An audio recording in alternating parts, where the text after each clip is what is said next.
Thanks for joining me today. We are at Gezer Park, which is in Leawood, Kansas. That is a suburb of Kansas City, and I have found a truly remarkable place to go visit.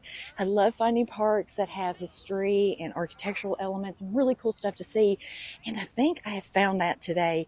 So this place also has a connection to Israel, so we're going to go find out why. This park is laid out to mirror the geography of the state of Israel, with the Sea of Galilee at one end and the Dead Sea at the other, and it's connected by a 700-foot stone wadi, and that carries water from the west end of the park to the east end. Leawood is a sister city to the Gezer region, which is halfway between Jerusalem and Tel Aviv. And according to the information sign here at the park, both were established in 1948. This park was built in 2009, and there are quite a few areas of interest here in the city park.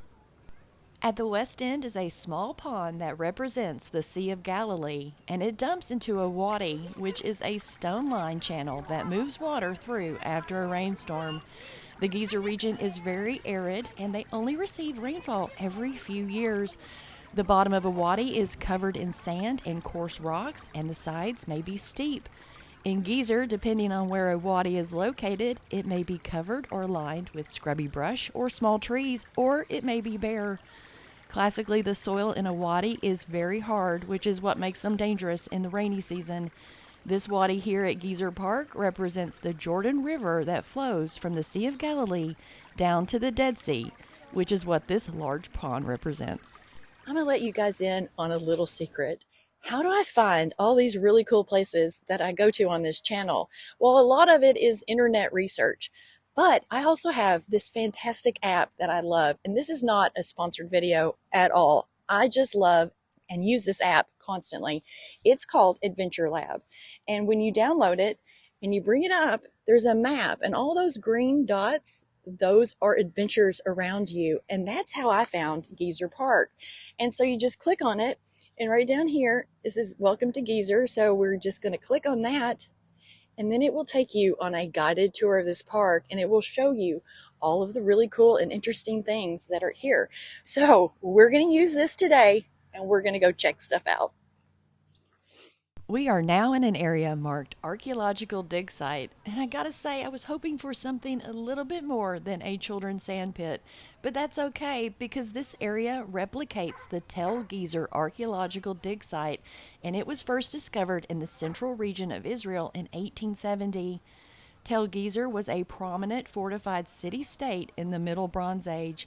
Tel Gezer is a 33-acre site centered on a man-made hill called a tell, and it is over 3,000 years old, making it a significant discovery.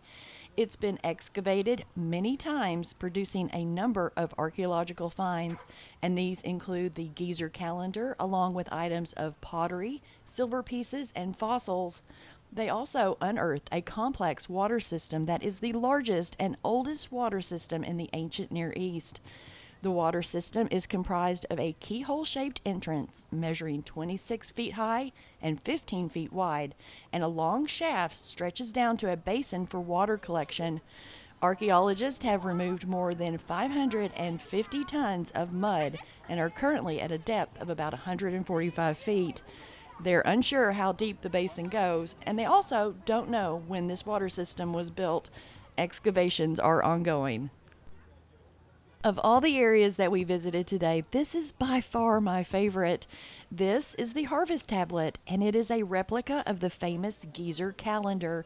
It was excavated from the Tel Gezer dig site between 1902 and 1909, and it dates back to the Bronze Era, so 1600 BCE. And this tablet is only about the size of a mobile phone. The calendar is inscribed on a limestone plaque and describes monthly or bi-monthly periods and attributes to each a duty such as harvesting, planting, or tending specific crops. Scholars have speculated that the calendar could be a schoolboy's memory exercise, the text of a popular folk song, or a children's song.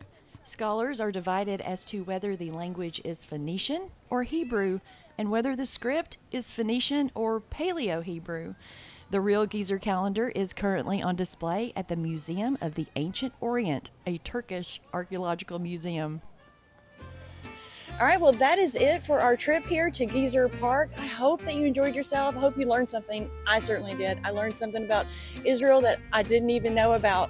And if you liked the video, please consider hitting the like button and subscribing. And as always, I will see you guys next week. Bye now.